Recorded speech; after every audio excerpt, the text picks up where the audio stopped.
On May 19, 2018, the world watched as Prince Harry and Meghan Markle exchanged vows at St. George's Chapel, Windsor, a spectacle framed as a union of modern love, grace, and the solemn continuation of centuries of royal tradition. Yet, even beneath the gilded exterior of that promise, a violation of sacred values had already begun to take root.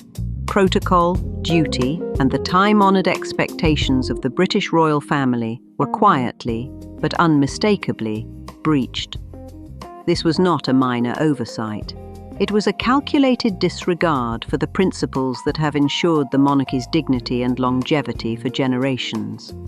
The critical question immediately arose: how did someone so privileged, so immediately embraced by a global institution, proceed to dismantle their own position so completely, so quickly? The answer lies in the accumulation of ignored warnings and deliberate deviations. What happened next would expose the truth that many had suspected but few dared to articulate. The marriage that seemed a triumph of unity would soon reveal fractures that threatened the very foundations of duty, honour, and respect. The pattern of arrogance, evidence accumulation. From the very first months, subtle signs of divergence were visible to those with discerning eyes. Records show that in July 2018, Meghan's public appearances increasingly prioritized personal brand over traditional obligations. Unlike Kate Middleton, who had mastered the rhythm of royal protocol and adhered flawlessly to every nuance of precedence, Meghan's gestures were consistently flagged by staff as unprecedented. Photographs documenting her touching the Queen's bouquet uninvited and taking informal selfies in restricted areas were not mere social faux pas. They were a direct challenge to established decorum. Sources confirm palace aides whispered in disbelief, "We'd never seen such disregard for centuries of tradition. Why would someone show such arrogance so early in her tenure, choosing self-expression over institutional dignity?" By October 2018, the first public hint of narrative manipulation appeared. During media interviews, Meghan claimed she and Harry were seeking privacy, while simultaneously orchestrating a calculated public persona emphasizing her seamless, almost effortless integration into the family.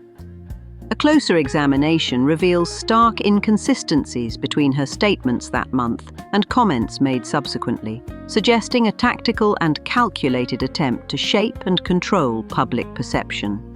This was the first of many instances where words contradicted observable actions. December 2018 brought a subtle yet telling marker of betrayal. Meghan reportedly overruled palace scheduling to attend a charity event that directly conflicted with established royal priorities. Friends, if you don't mind, subscribe to the channel. It means a lot, and it keeps our little circle growing. Thank you. All right, let's go back to what happened.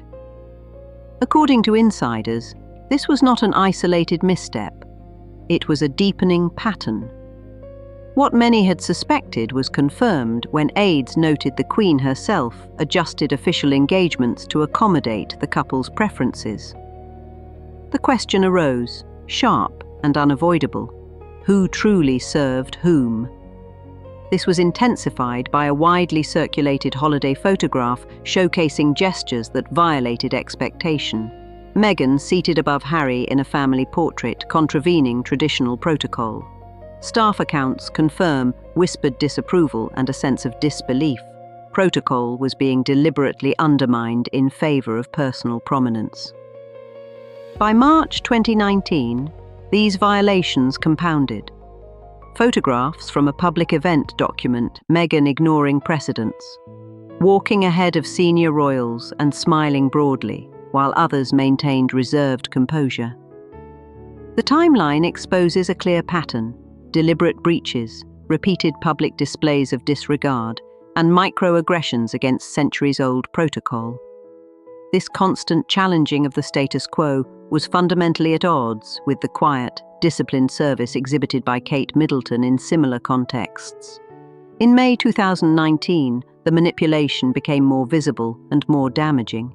Interviews show contradictory narratives, Meghan praising family unity while simultaneously granting media access to her personal struggles. Observers couldn't help but notice the public persona of harmony was not reflected in her actions behind closed doors. How can one reconcile these opposing statements without concluding deception? The casual viewer might have missed the detail, but the discerning eye recognized the strategic intent behind every inconsistency. July 2019 marked the first serious rupture with tradition on a high-profile tour. Palace staff noted tension when Meghan made last-minute itinerary changes. Sources close to the situation suggested Harry expressed frustration, but these internal warnings were dismissed. Those who saw this from the beginning recognized the pattern. Repeated neglect of royal advice, signaling an emerging wedge between personal ambition and institutional duty. August 2019, during a formal gala, provided further betrayal evidence. Meghan's gestures were reportedly interpreted as prioritizing personal appearance over ceremonial accuracy, subtly rearranging floral settings or redirecting cameras. Connect these three moments: the March precedence breach, the May contradictory interviews, and the August gala behavior, and a singular pattern emerges: strategic positioning at odds with the family's expectations and the concept of collective respect. This was not integration, it was an attempt at infiltration, followed by unilateral rebranding. By October 2019, early public skepticism had solidified. Polls indicated growing concern over the couple's adherence to royal protocol long before the ultimate departure. Sympathy had not yet turned entirely to judgment, but the seeds of disillusionment were sown. This contrast became a moral spotlight, duty versus desire.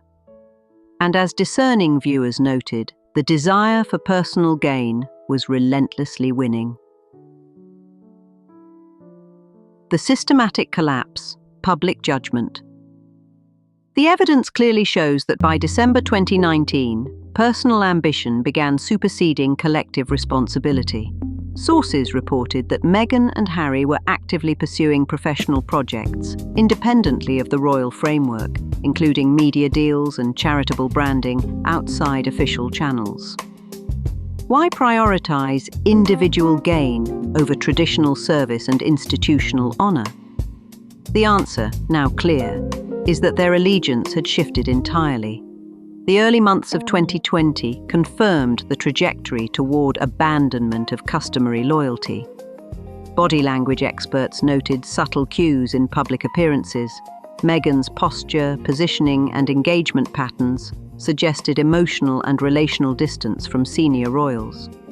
What wasn't reported at the time was how these small actions foreshadowed the broader rupture. Friends, if you don't mind, subscribe to the channel. It means a lot, and it keeps our little circle growing. Thank you. All right, let's go back to what happened. In March 2020, the first major disconfirmation emerged. While Meghan publicly projected integration and family devotion, the evidence shows calculated professional distancing. Timeline analysis reveals independent negotiations with media outlets, philanthropic ventures unaligned with palace priorities, and strategic public statements contradicting private assurances. This wasn't carelessness. This was deliberate calculation. This was the moment the mask began to slip, revealing the true intention beneath the facade of familial harmony. By August 2020, the betrayal became undeniable with the public announcement of their withdrawal from senior royal duties. While framed as a mutual decision, insiders reported prior unilateral actions by Meghan that influenced Harry's consent. Records show discussions behind closed doors, suggesting that alternative, less damaging options for a transition were available, but deliberately ignored. What becomes undeniable is that the public explanation masked a deeper breach: deliberate prioritization of self over the institution. September 2020 brought the first Schadenfreude moment for observers, a palpable shift in public judgment. Media coverage highlighted growing tension with palace staff, subtle exclusion from events, and whispers of fractured relationships with family members. Those who defended the couple fell silent after reports surfaced of Harry and Meghan's selective attendance at official engagements. The significance becomes clear when contrasted with Kate and William's consistent, unwavering adherence to duty and protocol. The inevitable consequence arrived: isolation. November 2020, during a high-profile interview, offered a massive dopamine hit for the discerning audience. Meghan's claims of feeling unsupported were immediately juxtaposed with evidence of extensive palace accommodations provided to the couple. Observers noticed discrepancies in timelines and logistics, discrepancies that could only be explained by selective framing. This marked the major turning point. The public's initial sympathy had shifted entirely towards scrutiny. By February 2021, reality delivered its definitive verdict. Public opinion data revealed a noticeable decline in favorable sentiment across multiple polls. Media tone shifted to open skepticism, and invitations to traditional royal events diminished. Those who challenged traditional norms, who sought to rewrite the rules for personal benefit, faced social and professional erosion. April 2021 offered the failed redemption phase. Palace sources indicated opportunities for grace were extended, collaborative projects, joint statements, and mediated reconciliation. Instead of humility, reports show repeated doubling down, deflection, and blame attribution. The facts speak for themselves. A choice was made to maintain an independent trajectory at the expense of familial unity. Those observing experienced profound moral satisfaction, justice enacted through the natural consequence of self-interest. The vindication. Cascade. Revelation of the truth. June 2021 brought the massive dopamine stacking event, the final undeniable proof, layering the evidence: first, professional divergence; second, public contradictions; third, relational distance. All converged to expose a singular coherent pattern: systematic manipulation and prioritization of self over duty. This was not a series of mistakes or misunderstandings. This was arrogance made visible. Observers could finally connect the dots: a calculated approach to narrative, career, and public perception, fundamentally at odds with royal expectation. What becomes undeniable is that this pattern was consistent, deliberate, and consequential. In July 2021, the moral law governing institutions was delivered with absolute clarity. What Meghan and Harry failed to understand is that respect cannot be demanded. It must be earned through service. Tradition exists to protect those who honor it, not to obstruct those who defy it. The crown does not exist to serve individuals. Individuals serve the crown. Humility is not weakness. Arrogance is. Duty transcends desire, always. Deviation from these principles carries an inevitable moral judgment. Those who adhered to these rules, Kate, William, and the senior royals, serve as living proof that true service aligns with honor and longevity. August 2021 provided the ultimate vindication. Those who questioned the couple from the beginning, who trusted their instincts about manipulative behavior and disregard for protocol, who saw the warning signs that others dismissed as mere jealousy or bias, were vindicated by the unfolding of events. You were right. Your suspicions were justified. You saw what the deceived masses chose to ignore. The mask finally fell, revealing the consequences of self-interest over institutional allegiance. What we witnessed was the predictable consequence of ignoring sacred principles: the erosion of trust, isolation from family, and the collapse of public favor. Moral certainty and the incomplete chapter. The final summary is clear. The trajectory of Harry and Meghan's choices demonstrates that institutions endure because they honor principles larger than any individual.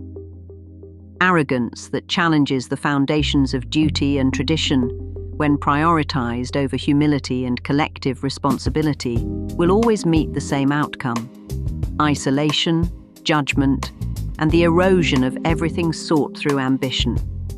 Consequence arrived not through deliberate punishment, but through the natural unraveling of actions and choices made in defiance of social physics.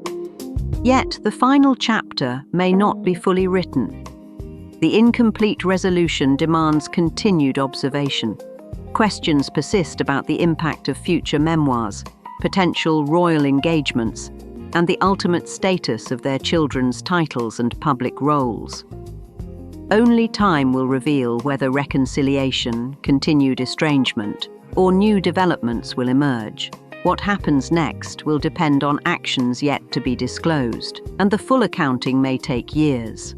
This essential uncertainty creates a magnetic compulsion to return, a reminder that the forces of truth and consequence are always at work. These observations are drawn from public records, published reports, dated photographs, and documented observable behavior. Viewers are encouraged to verify these events independently and form their own conclusions. You have been patient and observant. You are one of the discerning ones. The truth, as always, reveals itself to those patient enough to observe. And if you love royal surprises, click on the video on your screen. That's the next chapter, and you won't believe what they did.